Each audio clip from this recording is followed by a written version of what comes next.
go.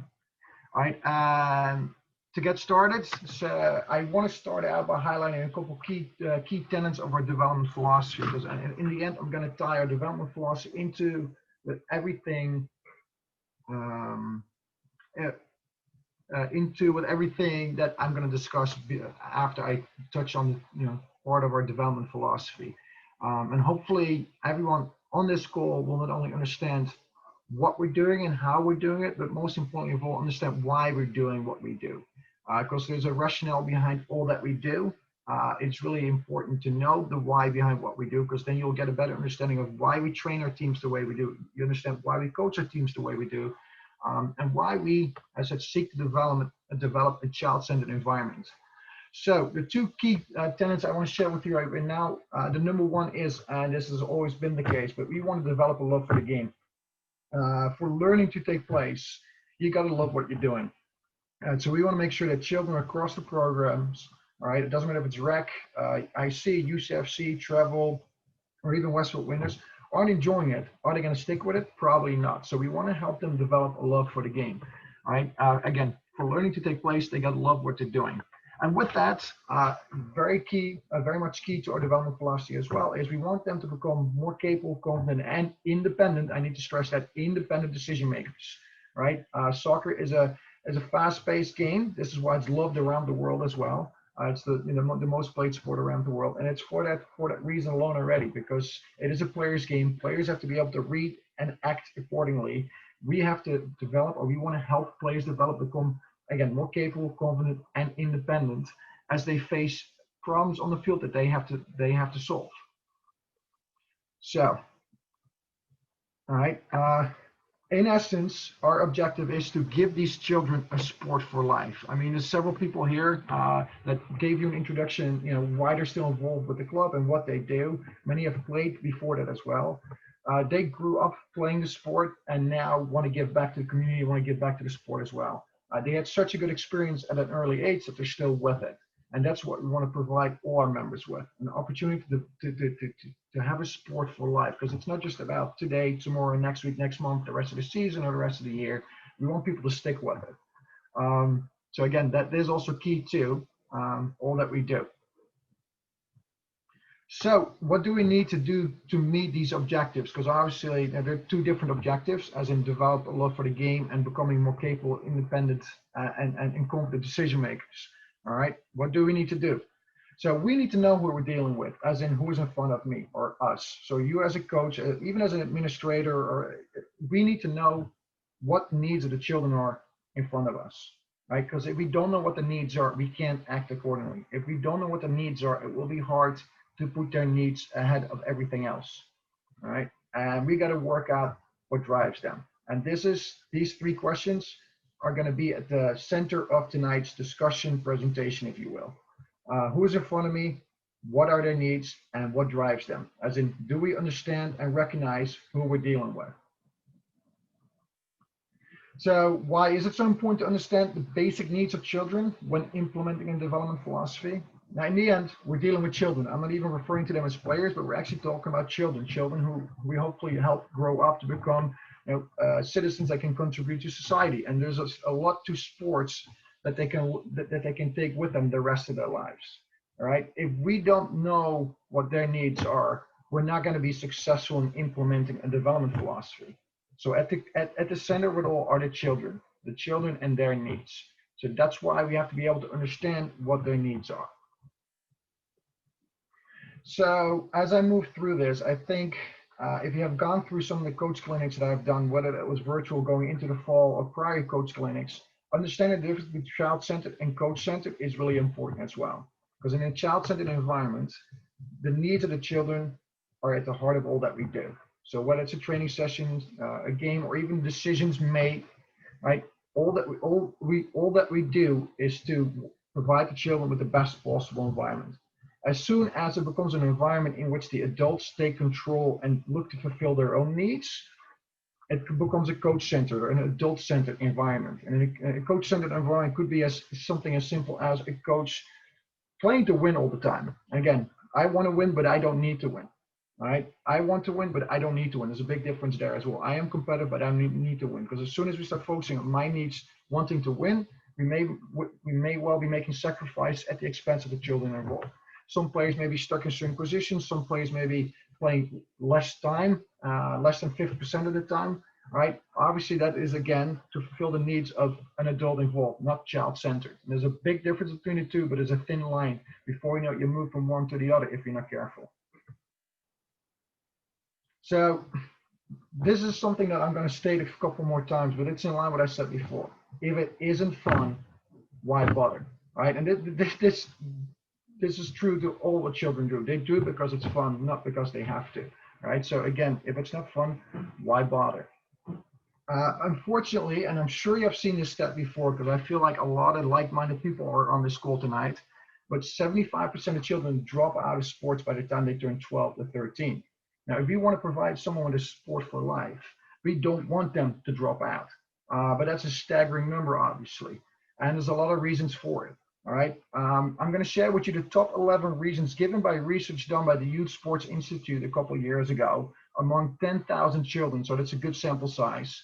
All right. But these are the 11 reasons they gave. All right. So I'll give you a good 20 seconds or so to read through them.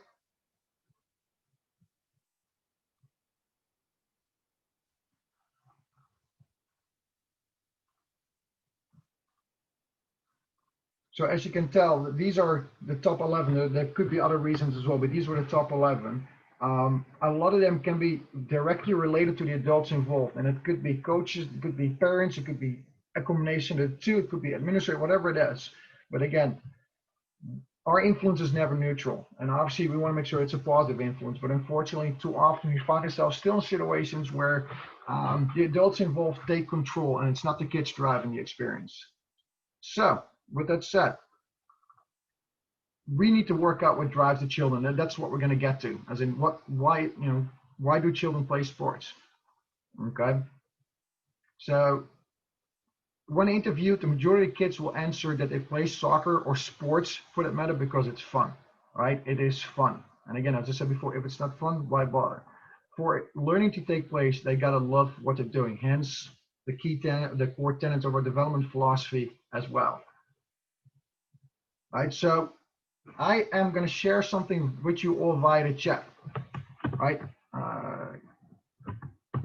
So this is a program. If you click on it, you can use it right on your computer. And what I want you to do with that is I want you to fill out from your perspective, right? You're the adult, obviously, but why do you think children play soccer? What makes it fun for them, better said? Why do you think children play soccer? I'm going to give you all a minute to do it. I'm going to stop sharing this screen. I'm going to open up the other screen, right? So all you need to do is click on the link and fill out from your perspective, right? Why do you think children play sports? Why do you think it's fun to them? Why do they play soccer? What makes it fun for them? I'm going to share that screen with you guys right now. All right, because there we go. Beautiful. So I'm curious to see if we actually know what the children need from the experience. I see some interesting things coming through already from spending time with friends, being with friends, competition and opportunity, being active. So given that we have this many people on the call, I like to believe that we have many people that can provide their input on this. Being active and using their bodies, learning. There we go. And again, this is all anonymous, so you don't have to worry about me calling anyone out on this. This is from your perspective. I'm not here to argue anything. Sharing memories with friends. I like that one as well. Being part of a team. Running. Okay. Social interaction. Company to play. There we go. Meeting new friends and learning life lessons. There we go. Success. There we go. Teamwork. Okay. Now, obviously, we're going through this activity for a reason. Because in a little bit, I'll share more with you guys, more information with you on what children consider to be fun. Because it's really important for us if we really want to create a true child-centered environment that we know why children are active. Right. So I'm going to share the presentation again to continue to move forward.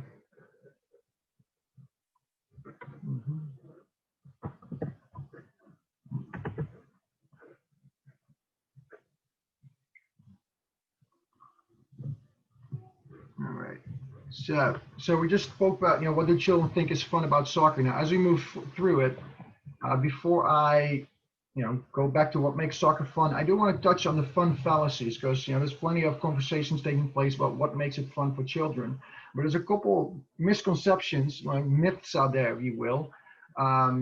And the top three, I would say, are, having fun is all about goofing off and not about learning. And if you look at the research, children want to work hard, children want to compete, children want to be challenged, children want to learn. Yes, they also want to be with their friends, and we'll touch on that a little bit as well. But there is a thin line between having fun and goofing off. And kids do need a form of structure. They need boundaries as well, but they want to get better. If you look at the research that I'll touch on in a little bit, that will come back time and time again.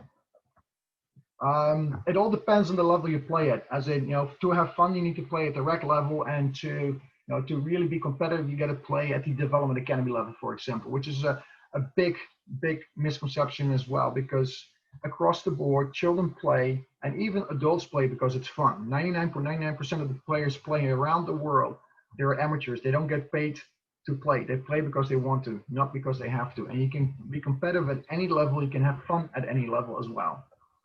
The third, and also a really big one, is that it's gender specific, as in, there is that stereotype out there that girls play and enjoy the social aspect of it more than boys. Now, boys want to be socially active just as much as girls are, and the research shows that there is not a big difference between what boys want out of the experience versus girls. There's slight differences, but they're not very big. So all by all, these are the three fun fallacies, if you will. The myths are surrounding fun. All right. Now, so this is what we did, and I'm hoping that this video will work for all of you. With the help of our communication directors, we put together a little video. I, over the last couple of weeks, interviewed players across the club from U9 through U15 who played in Treble, in the county, and UCFC, and I asked them two questions. Why do you play soccer? And what makes soccer fun? So this is in their own words.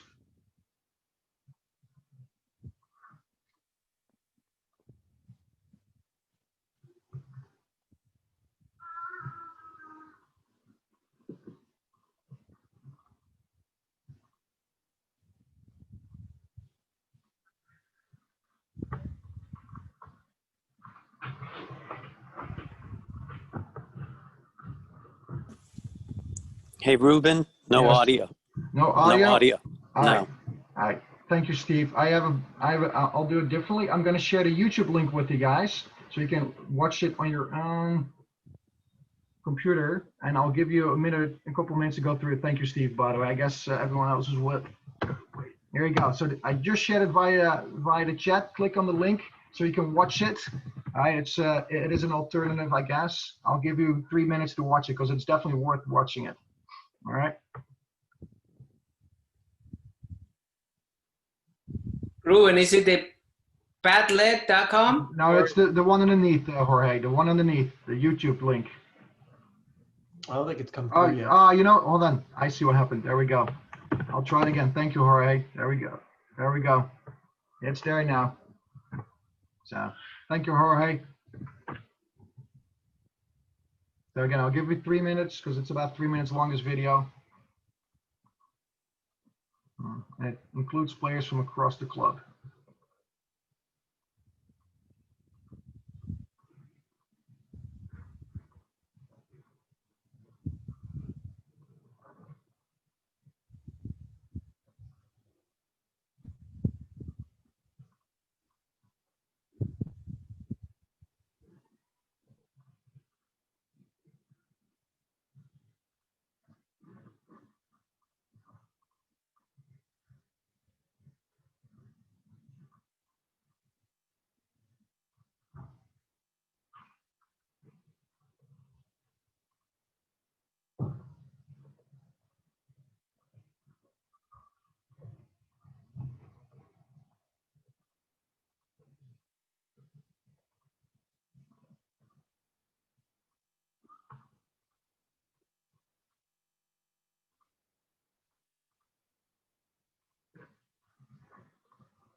right, so you may not have finished the entire video, but I strongly encourage you to finish the video when you get a chance in a couple minutes. But for the sake of time, I'm just going to move on.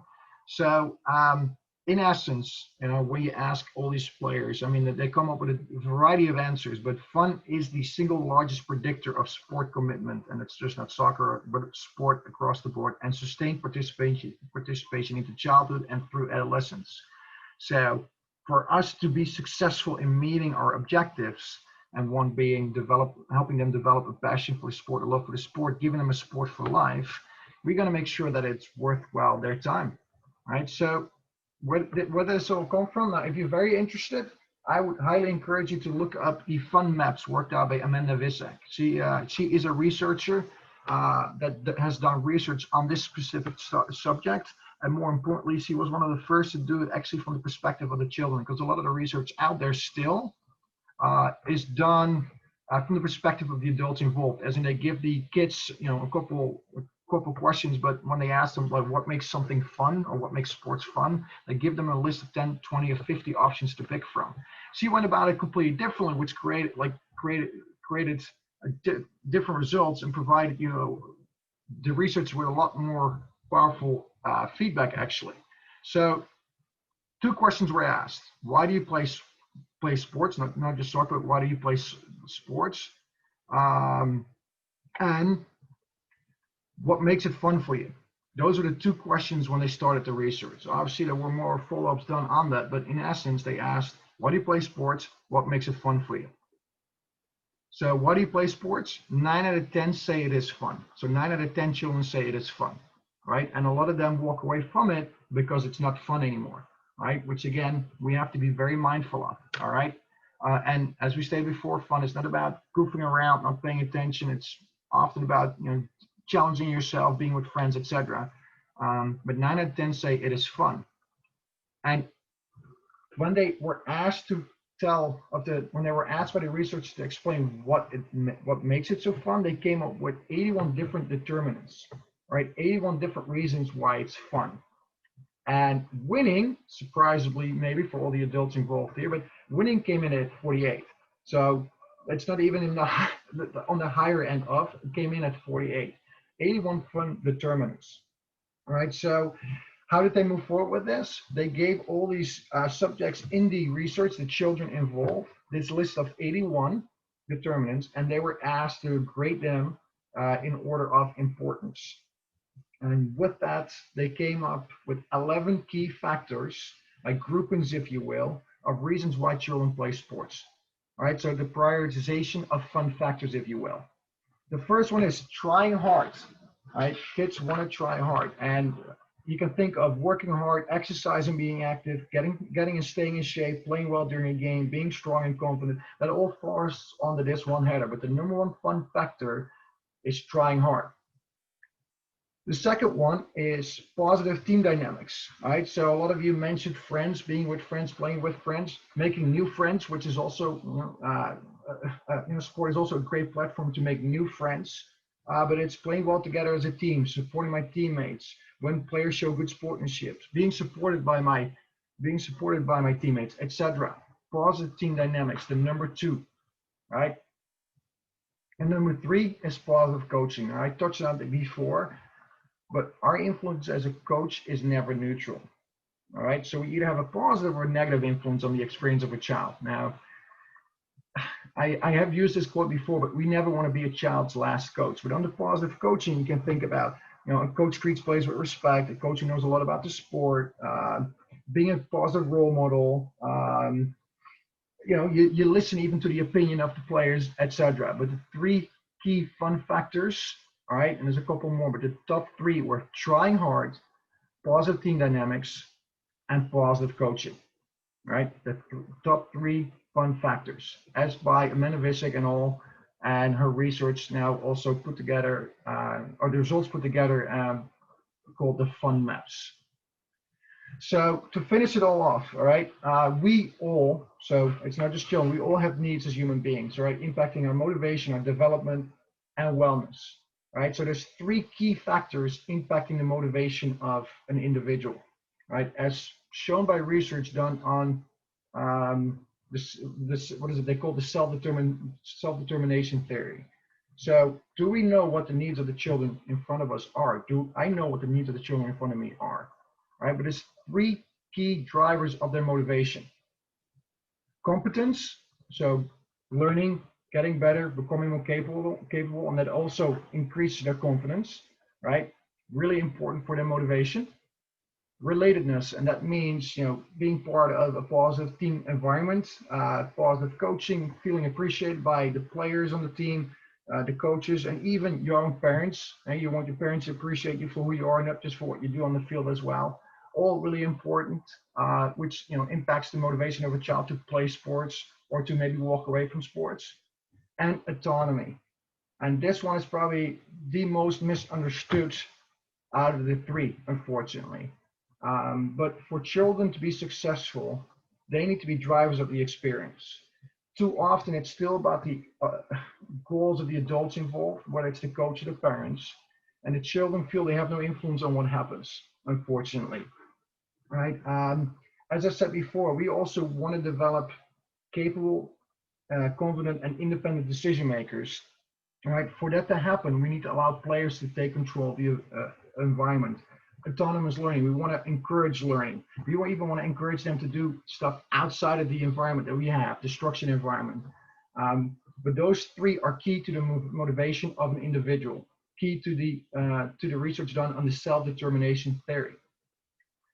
So when we create an environment with the appropriate level of fun and challenge, players become more competent, and that includes skill mastery. It's not technique, but skill mastery, and have a sense of relatedness with the team, which includes a map to the road to autonomy through realistic challenges, right? So we went from our development philosophy to, you know, why children walk away from sports, to what drives them, and also understanding motivation. And I would say the time spent is not even enough to really dive deep. But if you have any interest, I highly encourage you to look up the research done by Amanda Vishek on the fun maps, and there's a lot more out there on this specific topic. I'm going to leave it as is. If anyone has any questions, I'll post my email address in the